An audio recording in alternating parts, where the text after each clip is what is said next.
নমস্কার, আমি অপুর সংসারে সকলকে স্বাগত জানাই। আশা করি সকলে ভালো আছেন।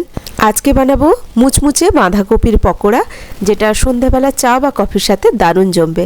তো আর বেশি কথা বলবো না, চলুন রেসিপিটা শুরু করি। প্রথমে আমি এক মুঠো সয়াবিন উষ্ণ গরম জলে মিনিট 10 জন্য ভিজিয়ে রেখে দিয়েছি।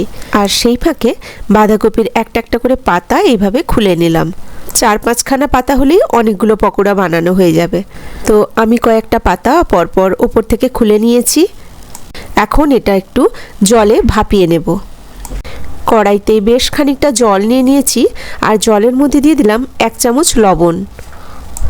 এখন বাঁধাকপির পাতাগুলো এই জলের মধ্যে দিয়ে 2 থেকে 3 মিনিট ফুটিয়ে নেব। বেশিক্ষণ ফোটালে পাতাগুলো বেশি নরম হয়ে যাবে, তখন পকোড়া বানাতে একটু অসুবিধা হবে।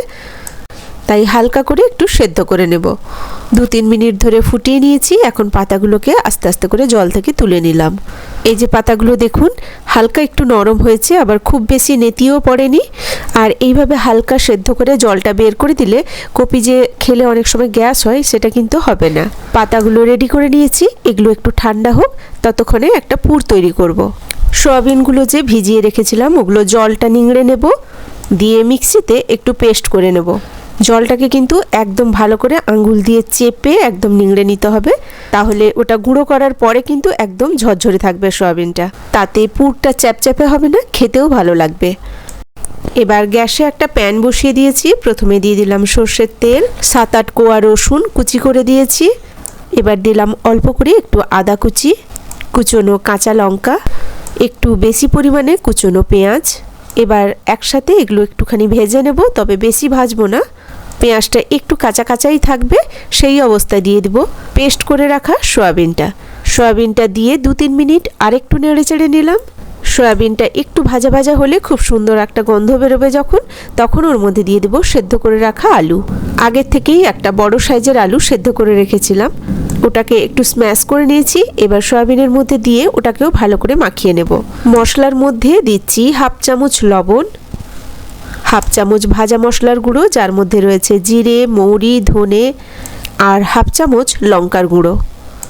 মশলাগুলো একটু ভালো করে মেখে নিয়ে ওর মধ্যে দিয়ে দেব ধনেপাতা কুচনো ধনেপাতাটাও ভালো করে মাখিয়ে নেব।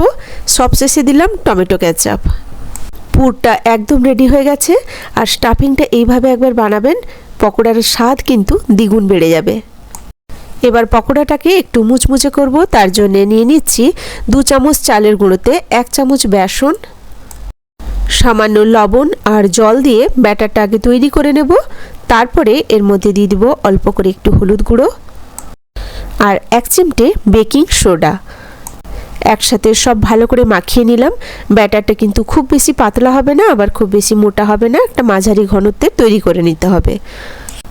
বাঁধাকপির পাতাগুলো যে সেদ্ধ করে রেখেছিলাম, ওগুলো এখন ঠান্ডা হয়ে গেছে। মাঝ বরাবর এইভাবে কেটে নেব। একটা পাতা থেকে 2টো পকোড়া তৈরি হয়ে যাবে।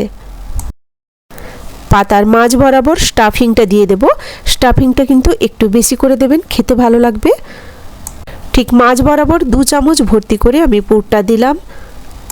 এবার পাতাটাকে ঠিক এইভাবে মুড়ে নেব। প্রথমে 2টো সাইড মুড়ব, তারপর নিচ থেকে ফোল্ড করে ওপরের দিকে গিয়ে ওপরের অংশটা বন্ধ করার আগে 1 চামচ মেখে রাখা ব্যাটারটা দিয়ে পাতাটাকে এইভাবে চেপে দেব। একটা রেডি করে নিয়েছি। একই রকমভাবে সবগুলো রেডি করে নেব। এবার এটাকে যে ব্যাটারটা তৈরি করে রেখেছিলাম, সাবধানে ওর মধ্যে দিয়ে চামচে এদিক ওদিক ব্যাটারটা ভালো করে মাখিয়ে নিয়ে সাবধানে প্যানের মধ্যে ছেড়ে দেব। আমি আগে থেকেই প্যানের মধ্যে কিছুটা তেল দিয়ে তেলটা গরম করে রেখেছি। একে একে সবগুলো ব্যাটারের মধ্যে ডুবিয়ে এইভাবে সাবধানে ছেড়ে দেব। গ্যাসের ফ্লেমটা একদম লো রাখবেন। এক পিঠ হয়ে গেলে আরেক পিঠ উল্টে তুলে নেব। গরম গরম একটু সস দিয়েও খেতে পারেন, কিংবা চা কফির সাথেও দুর্দান্ত লাগে। বাড়িতে কোনো অতিথি আসুক কিংবা নিজেদের জন্য সন্ধেবেলা চায়ের সাথে একবার এইভাবে বানিয়ে দেখবেন, দুর্দান্ত লাগে খেতে। তো কেমন লাগলো আজকের এই রেসিপি, ছোট্ট একটা কমেন্ট করে জানাবেন। আর যদি ভালো লেগে থাকে তাহলে একটা লাইক দিয়ে দেবেন। সকলে ভালো থাকবেন, সুস্থ থাকবেন। কথা হবে আবার পরে ভিডিওতে নতুন কোনো রেসিপি নিয়ে। আজ এখানেই রাখি। নমস্কার।